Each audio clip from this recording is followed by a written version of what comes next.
Welcome to the Progression Health Podcast. I'm here with YouTuber Sober James. James, do you want to introduce yourself to the listeners? Hi, yeah, my name's James. I'm a recovering alcoholic and addict. My channel on YouTube is Soberdelic James, Soberdelic. It used to be Sober James. You can also find me that way until I started incorporating psychedelics into my recovery, which isn't current right now, but I'm sure we'll get into that, Ross. Just tell us a little bit about your story, James.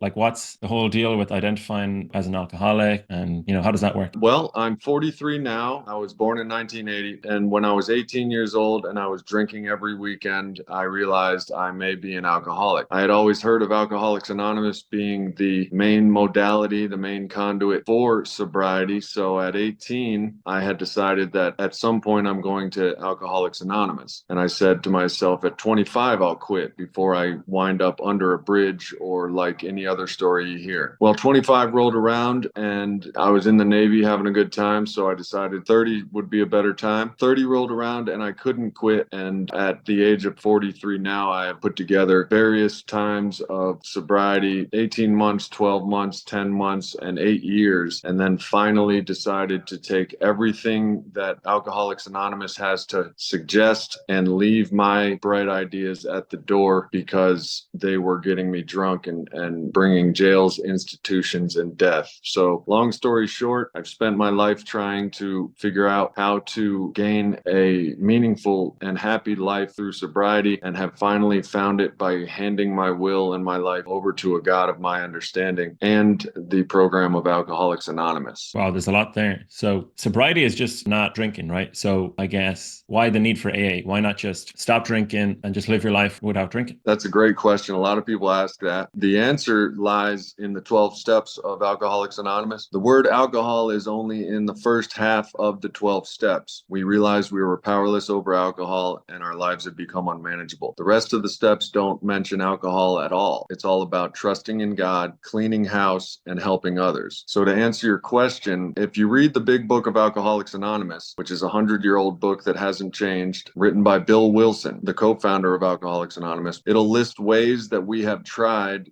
to put drinking down. In the rooms of Alcoholics Anonymous, we call this white knuckling, for the fact that you're trying so hard every day that your knuckles are turning white with stress and anxiety. In a nutshell, the answer is alcohol. Drinking alcohol is a symptom of the causes and conditions of alcoholism. When you put the alcohol down, you still have the isms, is the saying. Basically, you still have the problems. Alcohol is the symptom, you still have the problems. And you've probably heard the term dry drunk. Dry drunk is a term that explains basically someone who is an alcoholic and is just not drinking. You still have the ism. Another saying is it's an ism, not a wasm. So basically, if you have a drunk horse thief and you take the alcohol away, you still have a horse thief. So the problem still exists, and that horse thief, being still spiritually inept, spiritually corrupt, is going to drink again. And I've found that to be true. Like I said, I've had multiple times without alcohol in my life. The only times that I were happy, joyous, and free were the times I stuck close to the program of Alcoholics Anonymous. So in short, you have people that have 20, 30, 40 years of sobriety without a drink, and they still go to Alcoholics Anonymous meetings because it's a spiritual malady, and the meetings and helping others and the program of AA is the medicine. Right. So, if you had this plan, James, to stop at, 25, 30, you must have been pretty aware. It must have been like, manageable. It mustn't have been that bad. Like, how bad was it that you needed to really stop completely? Because a lot of people drink and they're fine. Right. The alcohol, the addiction, the definition of addiction is when the consequences of your compulsive actions become greater than the benefits. So a lot of people drink and their problems are minimal. Maybe they embarrass themselves at a wedding, or maybe they say something they don't want to say. They may even stop drinking for at least a while. If a non-alcoholic person gets a DWI, driving while intoxicated, or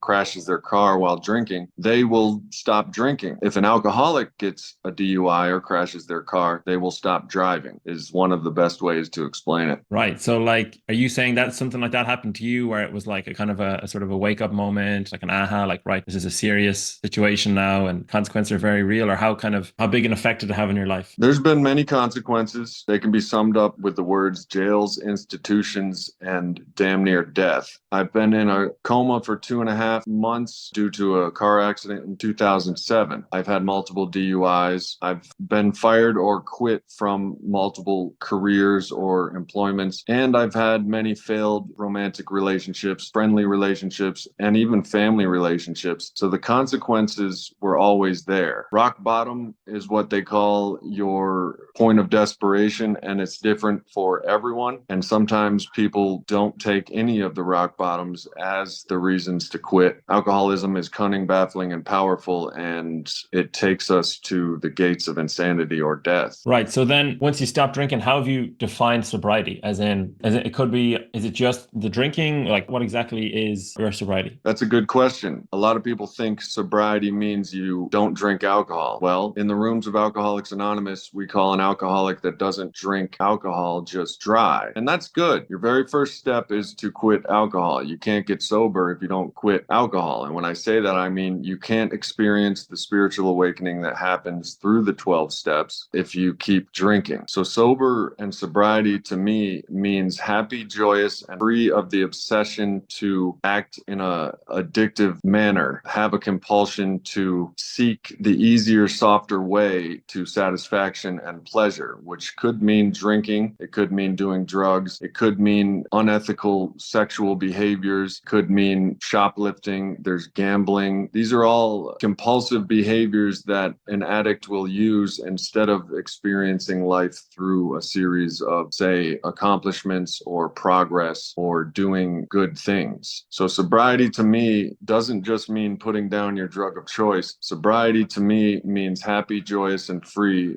by means of handing your will and your life over to a power greater than you, realizing that you're not in charge, you're not in control of everything, and also doing the next right thing and living a life of values and esteem. So that would be sobriety. Some people call it emotional sobriety specifically. Kind of, it's sobriety in the full sense. There's no like half kind of like, well, I do this and I'm not sober at this time. It's like a full sobriety, as sober as you can be. Sober as a judge, they call it. In my opinion, a judge wouldn't be the kind of person that's a judge on the stand and then goes and commits crimes, or maybe he or she is dishonest. You know, a judge is a person that uses justice and logic as a way of values and thinking and judging. So yeah, sober to me, the meaning, you can look it up, and one of the definitions does say without alcoholic intoxication, but there are some more definitions as well, down to earth, you know, stuff like that. So for me, I'm sober, and I found alcohol was kind of, I don't want to say easy to stop, but it was very clear that I would be much better off if I stopped. So it took me like not as long to stop the alcohol as it did like other things. So did you find that getting sober with alcohol helped you stop doing other things as well that were kind of maybe addictive behaviors or that kind of jeopardized your sobriety? Did it kind of have like a knock-on effect where it just made everything else easier, or how did that go? Oh yeah, my channel, Soberdelic James. I have videos 5 years old. I have thousands of videos, one of which is relapse prevention and the signs of relapse before you ever even pick up your drug of choice. And that is addictive behaviors and things that are like that, old behaviors, basically. With the program of Alcoholics Anonymous, you experience a change, a paradigm shift in your way of thinking and perceiving the world. It's a total change. It's one of the most awesome things I've ever seen in myself to firsthand, and in the rooms of AA also. You know, that horse thief we were talking about is no longer a horse thief, but a contributing, not only sober from alcohol, but a contributing member of society and a community, and also just a good person in the opinions of people that meet them. To answer your question, it's hard to put down the other things because in my experience, I've put down alcohol a lot of times. Alcohol is perceived to be the solution to our problems, and then after it becomes a problem, it's perceived to be the problem. But unfortunately, it's just a symptom of our problems which lie in our mind. It's a disease of the mind and a disorder of the spirit. So spiritually bankrupt is a term we use, but the other things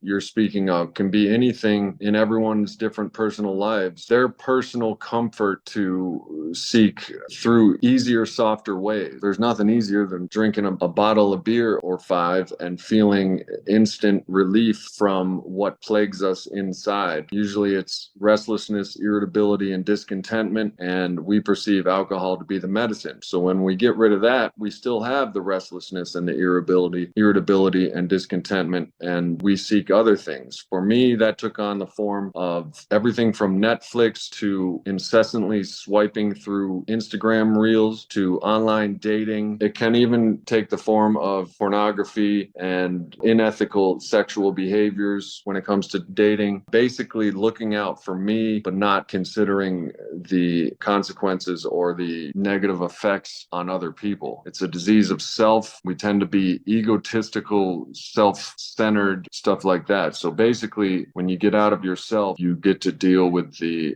actual problems. Talk a little bit more specifically about that point of thinking of yourself only. That's an interesting one. It's like The you can word see self- how, yeah, you could see how that would be an issue. Right. It's, well, the bondage of self. One of the promises of Alcoholics Anonymous is we will be relieved of the bondage of self. Self-seeking behavior and thinking will slip away. We'll think more of our fellows, and we'll see that this brings us everything we need and we want in life. It's counterintuitive for almost anybody, if you ask me, but I've only been in my shoes. But for addicts and alcoholics, it's counterintuitive to do something for someone else. The way that I put this simply is I've never gotten drunk or high for someone else, ever. It's always been me. And that's not because I'm a mean person and I decided to do that ever since I was born. It's just part of the genetic makeup and also part of the way the media and our world would have us to be, with commercials. Everything from Instagram, TikTok to TV commercials is influencing you to try to get as much glamour, fashion, status, and forget about your neighbor. So essentially, recovery from alcoholism and to maintain sobriety requires some of the oldest spiritual principles, known to man. From Buddha to Jesus, they're all the same. It is the 10 Commandments, the Sermon on the Mount have a lot in common. I've never been a religious person until I found a God of my understanding. I couldn't remain completely sober. All the spiritual teachings of the past and the present teach us to be kind to our neighbor, thou shalt not steal, remain with a clean conscience by being a good person. And this is, in so many words, I had to put it. Recovery from alcoholism requires you to learn how to be a good person. Not saying that alcoholics are bad people, but because of the disease of the mind, and I am of the party that agrees with that it is a disease, because of that, we think in a way that is self-serving, self-centered. It is nurture and nature, if you ask me, partially because of genetic pass downs and also because of the world we live in. The money wants you to think of yourself. Right. Yeah. Yeah. The commercials, the money, corporations, they all want you to think of yourself. Unless it's Christmas time, they want you to think of somebody else so that you buy something for them as well. So it's also nurture. I mean, it's also our environment that, in my opinion, has bred the disease of addiction and alcoholism. It's really logically like one of the main offenders is our constant influence to be better than, look out for self, stuff like that. Yeah, it's almost like the culture we live in here in America. It's like a perfect breeding ground for like addictions if someone is inclined that way. So that's something to keep in mind. So back in Ireland, I'm from Ireland. So back in Ireland, we would do this thing called dry January. I think they do it here as well. And basically, the first 30 days of the year, whatever, you just don't drink. And, I was able to do 30 days. One time I did 60 days. I thought I was killing it. I thought I was like way ahead of the game. And of course it was all about like, getting those 60 days was all about me. It was like, I'm so much better than, everybody else. As opposed to thinking like, I'm better than I was last year, or I'm better than I was when I was younger. It was like, no, I'm better than, I figured something out here. Nobody else knows this. I'm better than everybody else. So, you've got a bit of sobriety. Like why? So back then I would have picked up, I would have drank again. So why don't you start drinking again?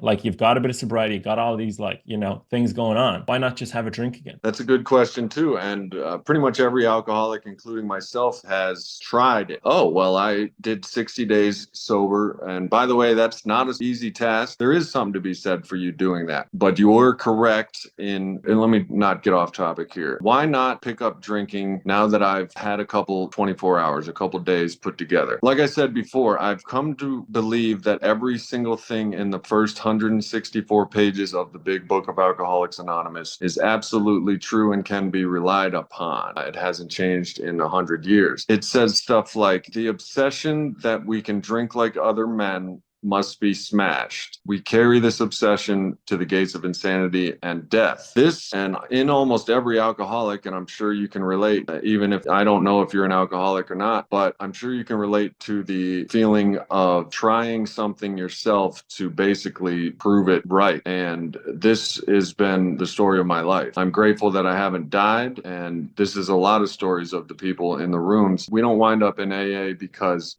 we just wanted to kill some time. We've tried all the methods to either drink like non-alcoholics or maintain sobriety for a while and pick it back up. There's a story in the big book, and I'll sum it up like this. A businessman, very likable guy, had problems with alcohol. He decided he was going to put it down and pick it back up when he retires. So 20 years pass. He's got it all made. He retires. He decides to bring out his drinking slippers and the bottle. And within 4 months, he's in the hospital. And within 2 months, he's in the hospital. And 4 years, he's dead. Alcoholism is a progressive disease. This defies all logic. This means that if you quit for 20 years, it progresses with you. The way that I can explain this is it's in your mind. It is a shadow of yourself that is more cunning, more baffling, and more powerful than you and always will be, and it grows with you. So it's a disease of your mind, and it's a disease of self. And even if you aren't drinking, it grows. So if you pick it up after 20 years, you're going to pick up exactly where you put it down, or greater. You're going to pick it up greater. It's like you were digging a grave, you put the shovel down for 20 years, and when you pick it back up, your grave is as deep as it was. So to answer your question, the reason I don't drink, I've tried it many times. Even when I have admitted I was powerless over alcohol, I have given up and just said, I don't care what happens, I'll quit in a couple weeks. Maybe I die, maybe I don't. There is a desperation that happens to where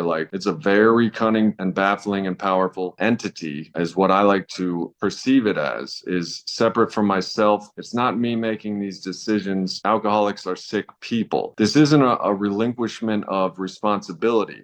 In the 12 steps, you still have to make amends for the wrongs you have done in the past. This includes making a living amends by changing as a person and never doing that stuff again. In short, once an alcoholic, always an alcoholic. It's a personality thing that before my teens, when I discovered alcohol, it was manifesting in ways like I would eat a box of chocolate chip cookies, or I discovered pleasure in misbehaving at school and acting out, vandalizing, fighting, swearing, and then in my teens discovered intoxication. So even before an alcoholic discovers alcohol, he or she has the isms, for lack of a better word, the mental disorder, the self-seeking motives. And like I said, it's not because we're bad people or we're dumb or just don't get it. The disease will lie to you in your own voice. It's your own thinking. So until I gave my own thinking up, and that was how I found a God of my understanding. I've been agnostic most of my life. And until I asked myself, who am I to say there is no God? Who am I to say that my thinking, my opinions, my arguments, my best arguments are the be all end all? And logically, I can't answer that with I am. There are many people, smarter men than me and smarter women than me, that have achieved happy, joyous, and free lives by following the program of Alcoholics Anonymous and letting go of their will and believing in a God of their understanding. So they have. But to think that I am powerless over alcohol and my life has become unmanageable, that is the first step for a reason. And some say it's the step that you absolutely positively have to do 100%. I'm powerless over alcohol. That means anything can happen. And unfortunately, I've proved that many times to myself over the years. For me, in my experience, the issue with alcohol was I would have this obsessive thinking. I would be doing somersaults, backflips in my mind, being like, will I drink? Won't I drink? When will I start? When will I stop? What about what I'm doing before I drink? How will that affect this thing? Or if I'm talking to this person or the next day, right? I'm a naturally anxious person. So it just ratcheted up my anxiety, just the whole event of having a drink. It just sped up the whole process. And it was just kind of torment, and especially when I was hungover, then it was I was just broken, when I was hungover, especially if I had a bad hangover, I was broken. I was just I felt like a bad person. I was less than, that was my experience, and to just be rid of that is huge in and of itself. There's lots of other changes I've noticed. What are some of the changes you've noticed since getting sober yourself? That obsession is one of the main things. It's an obsession of self. It's a bondage of self. Even if I'm at work and I can't drink till 5, I would be thinking about a drink. I'd be obsessed about it, restless, irritable, and discontent until I got it. So the first thing that happens when you get desperate enough to change and give up alcohol, and the obsession doesn't leave you right away, but the one thing I've noticed is the obsession to drink is gone. Through working the 12 steps, the obsession to drink is gone. And I was obsessed. If I wasn't drinking, I was thinking about drinking. It's like you were talking about. I was just scheming and in my mind all the time about drinking. If an event was happening, will there be booze? And I wouldn't go to things that didn't involve alcohol and stuff like that. So that happened. Another thing that's happened is I realized not everybody's a drunk. When I got sober, I didn't see drunk people, and I used to see them all the time. I thought everyone was drinking. I thought everyone blacked out. If we're going to a concert, I figured everyone's going to be in the beer tent. Now that I'm sober, I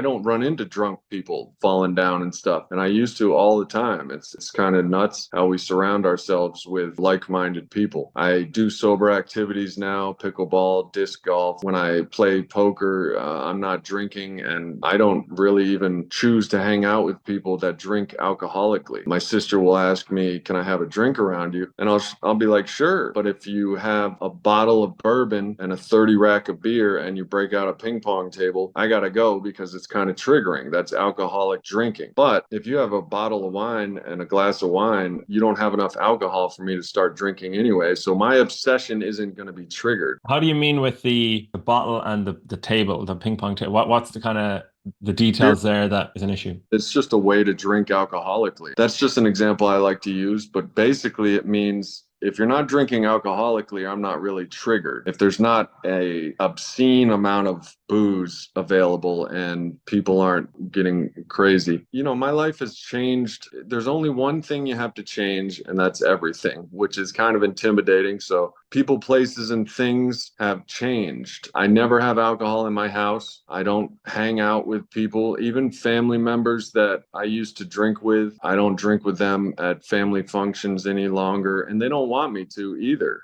Dating is different. You don't really go for a drink, you go for coffee, or sometimes it's cool with whomever you're dating that you don't drink, and sometimes that's a deal breaker. Alcohol is a big part of American life and the world's life. It's a social lubricant. It does have its benefits for non-alcoholic people like myself, although there is kind of a sober movement happening. I don't know if you've noticed, even non-alcoholic people are just staying away from the booze for health benefits, for social benefits, financial benefits, even helps their career and stuff like that. The differences I've noticed, well, as soon as I put the liquor and the beer down, you start to notice stuff. Even if you're not practicing 12-step sobriety, you start to notice you get your mind more clearer, your body starts coming back, my appetite returns. But with the 12 steps, I've noticed awesome and miraculous things. People that would have nothing to do with me because of my past now trust me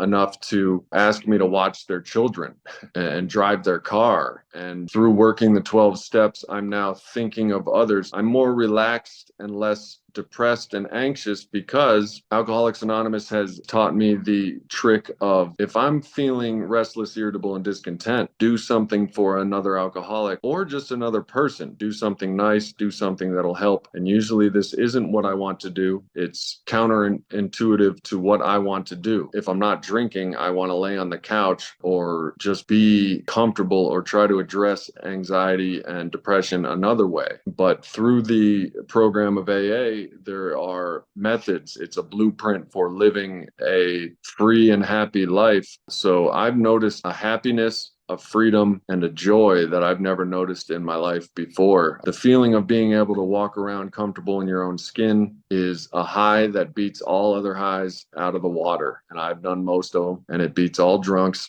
Most of us drink because we like the effects of alcohol. Every alcoholic has their first drink story. It's usually at a social situation where they take their first drink and they feel like they can finally be part of the social circle. They finally feel comfortable in their own skin. in. Same for me. I've arrived. Yeah. And now that I'm working the 12 steps, it feels like I have arrived. I was just looking at my pictures on my phone the other day, and it's just filled with all kinds of people that I've always wondered what's wrong with me. Why don't I fit in? Am I intimidating? What's so off-putting about me? And really I was fighting everyone and everything. In my teens and 20s, it was literal. We would get into bar fights and stuff, but really metaphorically and like on a philosophical plane, it's basically like in my mind, I'm either fighting someone, you're all my worst, you're all my enemies. What are you going to do? It's a mistrust. But with the paradigm shift of think of what you can bring to that person, I'm not scared to go anywhere. I was questioning, what am I going to do for weddings and events where there's going to be a lot of drinking and dancing and stuff? Yeah. How do you handle social situations where you can't control if there's alcohol there or not? Right. But I've been relieved of the obsession to drink. When it starts up again and it's crafty, it could be months or years. It's just working on you. It's patient, and you'll start slipping back into old ways of thinking. I still go to AA meetings, and this is why alcoholics that know still go to AA meetings, is because we need a daily reminder, if not daily.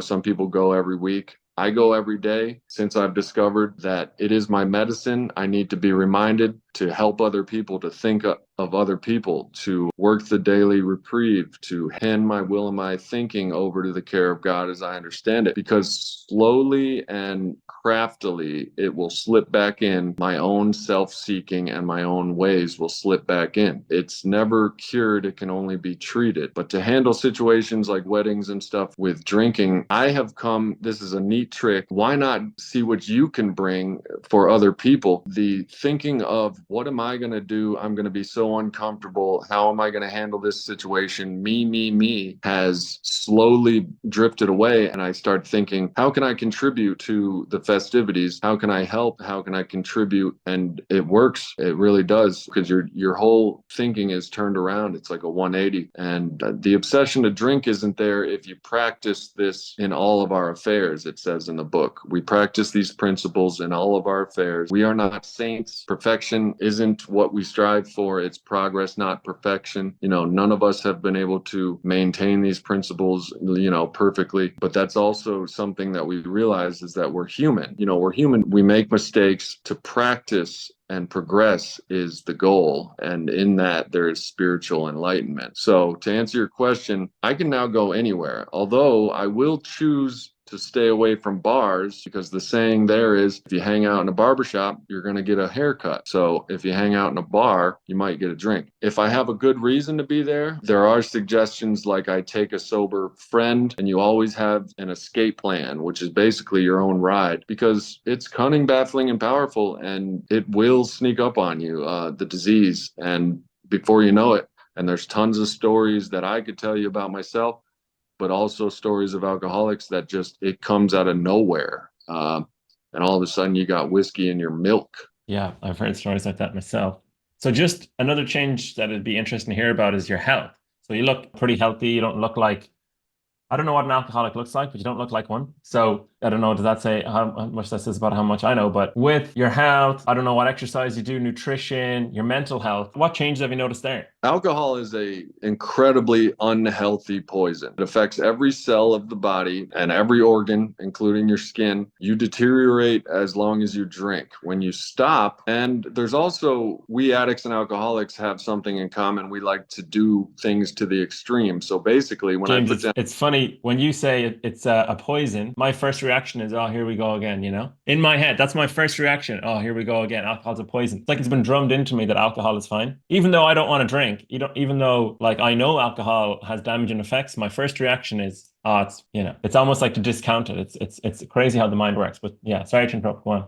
I think literally it is a poison by definition. That's one of the reasons I say it. But, a lot of drugs are poisons, and that's how they get you intoxicated. But alcohol is incredibly destructive. So you asked as far as my health. Once you put down the alcohol, you physically start to regenerate and become healthier, depending on your age, of course. I've noticed everything from a change in my diet and exercise patterns and routines to more cleanliness, there's not any drinking. So you get this whole chunk of energy and time that you start to fill with more healthy things. And this is part of the shift. And I did in various times in my life get liver enzyme tests and found out that my liver enzymes were elevated slightly, which was surprising. I thought it was just going to be demolished by all repair, but it wasn't. Your mind starts thinking clearer physically, and I think scientifically it's said that after 5 years of sobriety from heavy drinking, you get your brain back, not your mind, but your actual brain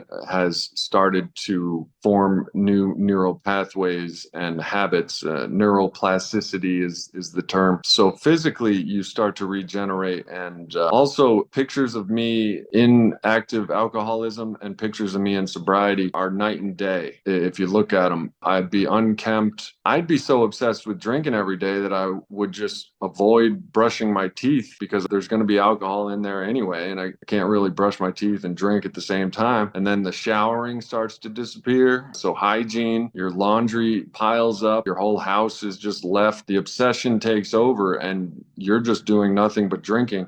And then stuff piles up so high that you don't even really notice the entire time. So physically, you improve immediately when you put down alcohol. Mentally, you begin to improve as well through working the steps. Emotionally and spiritually, you come together. So it's night and day. An alcohol-free life is night and day from an alcohol-obsessed life. If someone is listening and they're like, I don't think I have a good relationship with alcohol, it's not in my best interest, I don't know about this whole AA thing, maybe it's a cult, it sounds a bit too woo-woo, a bit too much God. What would you say to someone who's just kind of like on the fence, they're a bit intrigued, they don't know where to start?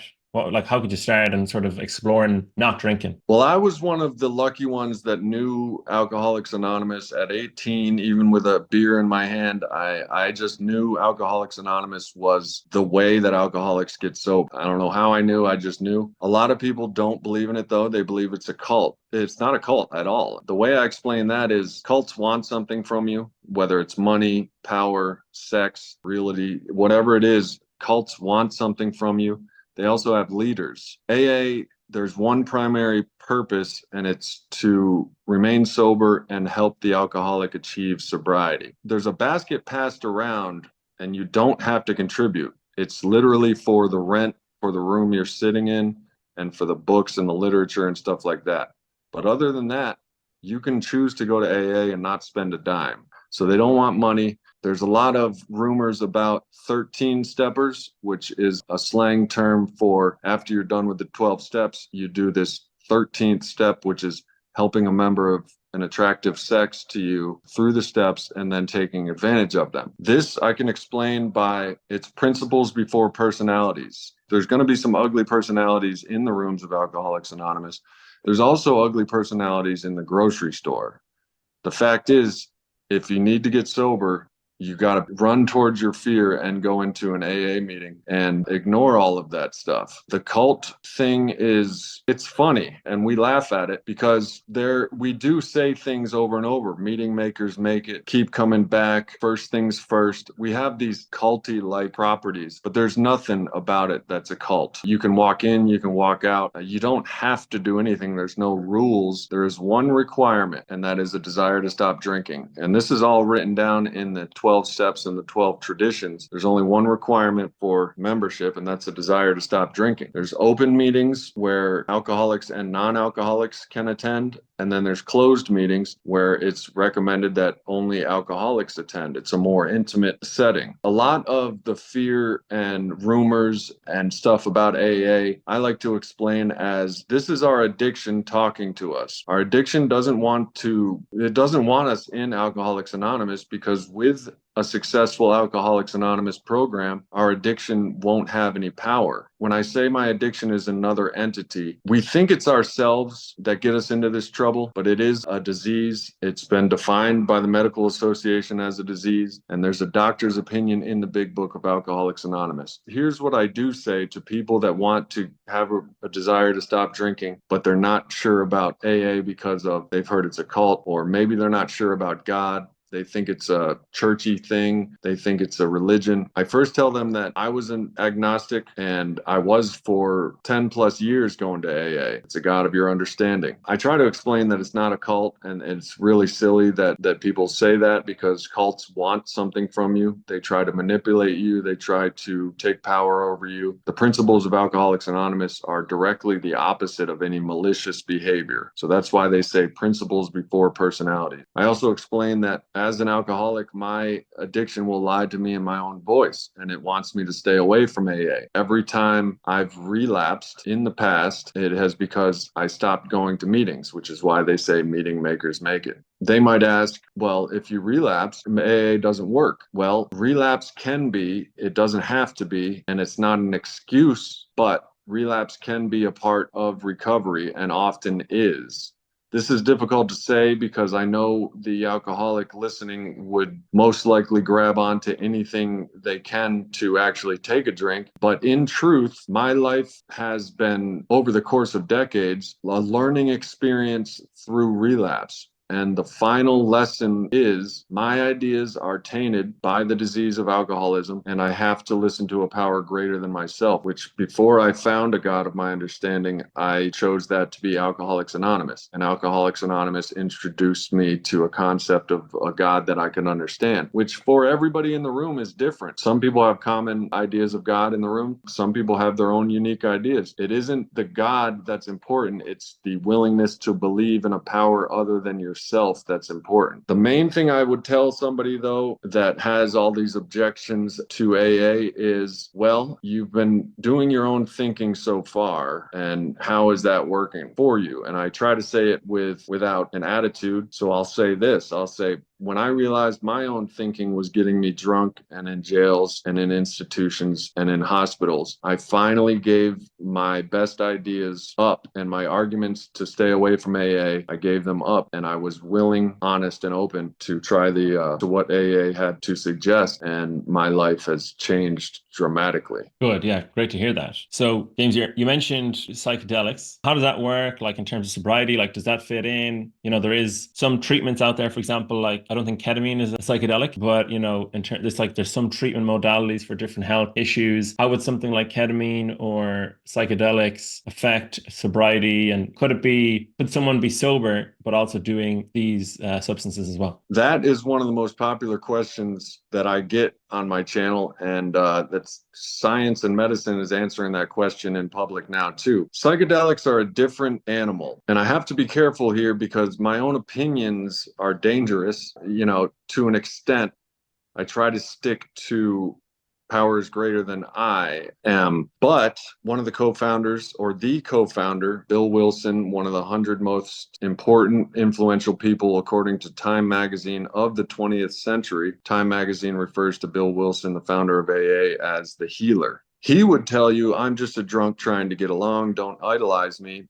And he, after creating AA and starting the program, actually experimented with LSD for 5 years. So AA, and this is very controversial, this was before it was demonized, when it was being brought up as a medical answer to depression and anxiety. So he experimented with it. He was depressed and anxious. Back then, they weren't as advanced in SSRIs and stuff. He actually had his spiritual awakening in 1934 on a psychedelic substance called belladonna. It's a member of the nightshade family, and it's extremely dangerous as far as, I think there's like risk of catatonia and like a whole bunch. It's one of the less popular things, but in the hospital, he was administered belladonna, had a spiritual awakening, and didn't drink since that experience, and then went on to found Alcoholics Anonymous, a 100-year-old institution that has saved hundreds of thousands.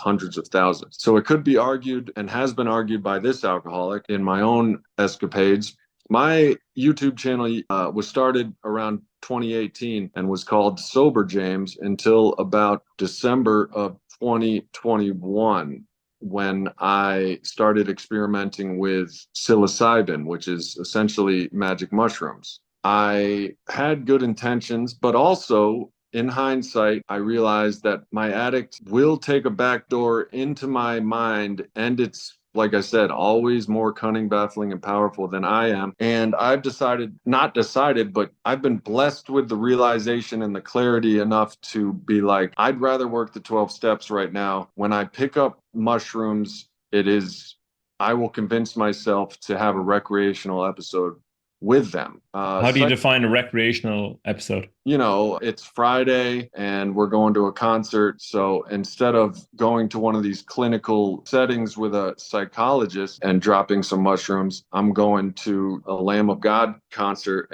and dropping mushrooms. Psychedelics was LSD came on the scene back in the 30s and stuff as a medical thing, and then it escaped the lab and became a street drug. Psychedelics can be fun, but they're not always fun. So this is where I differentiate psychedelics from all the other drugs, pretty much all the other drug classes out there. My temptation to drink alcohol is because of an obsession to relieve myself from my natural state of restlessness, irritability, discontentment, self-seeking. So to drink alcohol is instant relief. If you take mushrooms, it's not instant comfort. It's not instant euphoria. It can be, but it's like a 50-50. It's more on the plane of spiritual enlightenment. You will be faced with your demons and you'll have to face them. I don't know if you've ever done any type of psychedelics, but it's like a 50-50 toss up, and it can be very beneficial to your spirituality and stuff like that. Your ego, there's a lot of talk about ego death with psychedelics. You basically realize that you ain't shit and you don't really have to be, and you are part of this greater picture, and we are all together, and those people aren't your enemies, they're your neighbors, and we're all humans. Stuff like that. Your ego is dissolved and more spiritual mindset. And James, why the need for professionals in a case like this? So like you mentioned recreational use of psychedelics. Why the need to have a professional on hand? For me, the addict, it took me a long time because my disease of addiction didn't want me to know this, but my own thoughts will be the ones, and they're not, I'd like to call them the thoughts of my addiction, my disease, talking to me in my own voice. They call it cunning for a reason. It's because you don't see it coming. They call it baffling for a reason. It's because you don't know how it happened. And it's so powerful that it did it all without you even knowing. So with psychedelics, yes, I do acknowledge there are medical benefits. The same with cannabis. I recently had to, at the same time in 2021, I picked up mushrooms and cannabis into my recovery, but it had become to where I was smoking from the morning to when I went to bed at night, and I was no longer participating in AA meetings. Even my YouTube channel suffered. And basically, I was again experiencing more consequences from my obsessive behavior than I was benefits. In the beginning, maybe I could smoke at a certain time in the evening and that's it. And I'd be convinced by my own thoughts, like, that is fine. I'm a normal person. Now I can do it. Cannabis isn't physically addictive and it's harmless. These are what's drawing me back into. And then that was after 4 years of sobriety. I picked up mushrooms,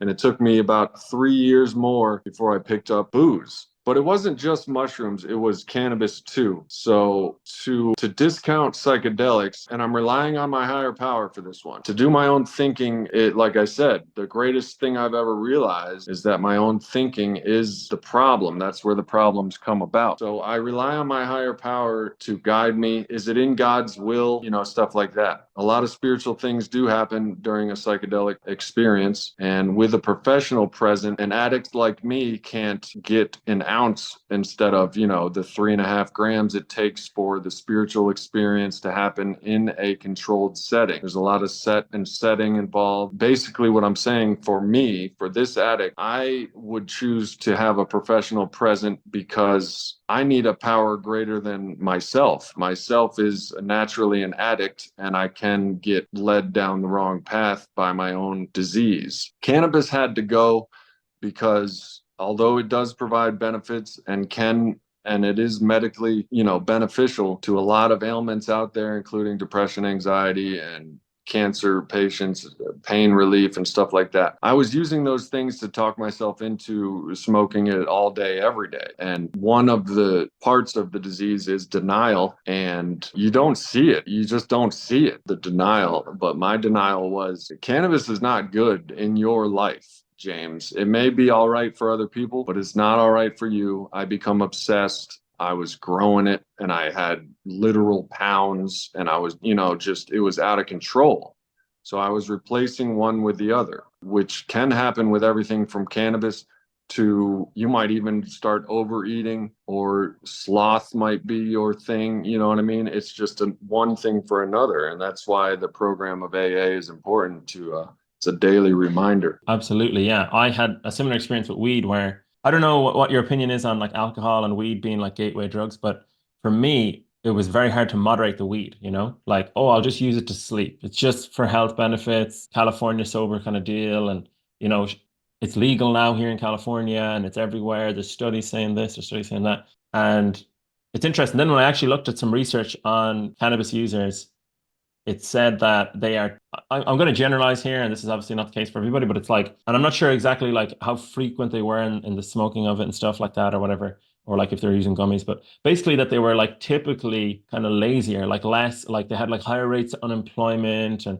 different issues like that, like lower income and stuff like that. And, who's to say like what was the cause? Was it the weed or was it something else? What was going on? But I just kind of like heard what I wanted to hear. I was like, oh, the research is saying without actually doing due diligence, kind of like making my own plan, flying by my own approach.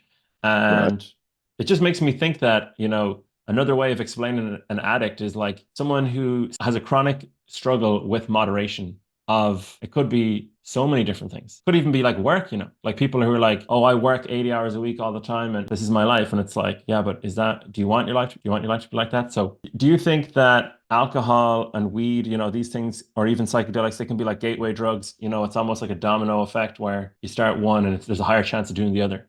In my opinion, alcohol is the ultimate gateway drug because it lowers inhibitions. But for me, the cannabis had to go, the pot had to go because it, without a doubt, took me back to drinking. So cannabis releases dopamine in your brain, and dopamine is the motivational chemical of our brains. So therefore, it's drained, and that is why potheads are notoriously lazy or unmotivated. It's because we get I know all I was anyways. I'll just speak for myself. Whatever about anybody else. I felt like I was less active and right myself, and told me some strains make me more active, and like, I can do stuff on more, some different strains. And really it was taking away my motivation to do anything but that. I mean, let's face it, it's very easy to smoke a joint and feel good. It's not that easy to go for a hike in nature with your friends, you know what I'm saying, to feel good. That's natural dopamine. Or achieve progress on like a podcast or a YouTube channel or a career or a relationship. You know what it is as well? It's like like smoking weed or drinking is like instant gratification, like relatively instant. Whereas going for like a hike or other things are like delayed gratification. It's very hard to see that hit. Right. And it takes time, it's a huge obstacle for people that want to put down the easy gratification methods and pick up the less than, is because it takes time and patience and faith. A leap of faith was what I took on the third step. I'm getting rid of my own ideas. I'm going to follow AA, and I'm going to ask God for the knowledge of his will and the power to carry that out. That was a total leap of faith, but it started like paying dividends almost immediately. In fact, when I decided to do it, half my depression and anxiety seemed to just go out the window. The decision of I'm not in control, and my higher power is the universe, whether that's your God, the universe, whatever, your will be done. Half of my anxiety and depression just flew out the window. So your mental health improved once you got sober. Your mental health improved significantly. Well, once I made that decision specifically, because that was kind of a spiritual experience for me as well, just making the decision to hand your life and your will over to the care of God as you understand them is like the best anti-anxiety, anti-depression. Another one of my drugs of choice was Xanax, and I would eat, 8 milligrams at a time. So you're right. What's that for reference? I've never had Xanax. What's the recommended dose? The street name for 4 milligrams is a bar. So that's 2 bars. It's a lot of Xanax.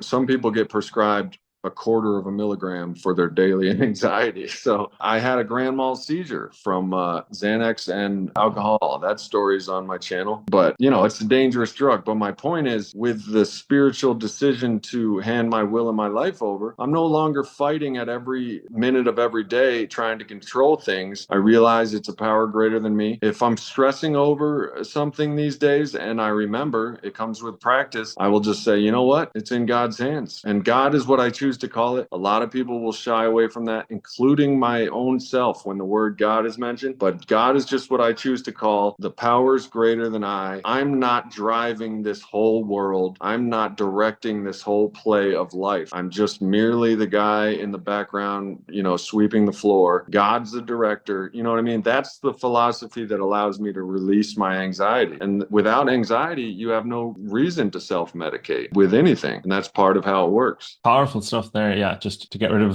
or to reduce anxiety and depression alone, which affect a lot of people.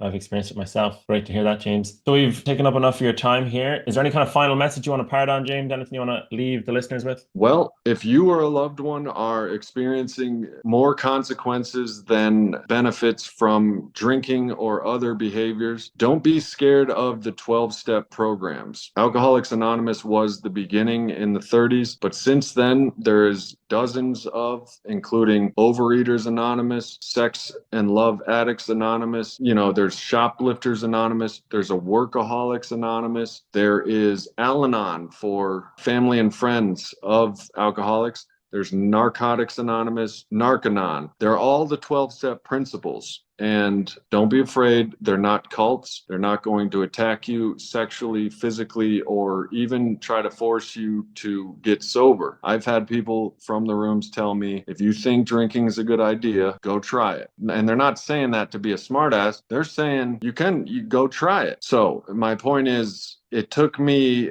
through experiences that almost killed me, and my own ideas about God and AA got me drunk, whether it was in a few weeks or in a few years. It always was the same result. It's said that smart people learn from their mistakes. Wise people learn from the mistakes of others. Unfortunately, addiction, the disease of alcoholism and addiction, takes what it takes, and we are all naturally hard-headed. So I hope you find the rooms of the 12-step program and its principles before personalities. It's in the book of Alcoholics Anonymous or Narcotics Anonymous. And if you want to learn more about it, my YouTube channel is Soberdelic James. That's kind of like sober and psychedelic together. The only reason I kept that name was because it's now it's searched a lot. I want more and more addicts to be able to find me so I can bridge the gap between 12-step programs and their own objections. My objections kept me sick, is basically the greatest thing I could realize is I don't really know what I'm doing, and God and AA does. So basically,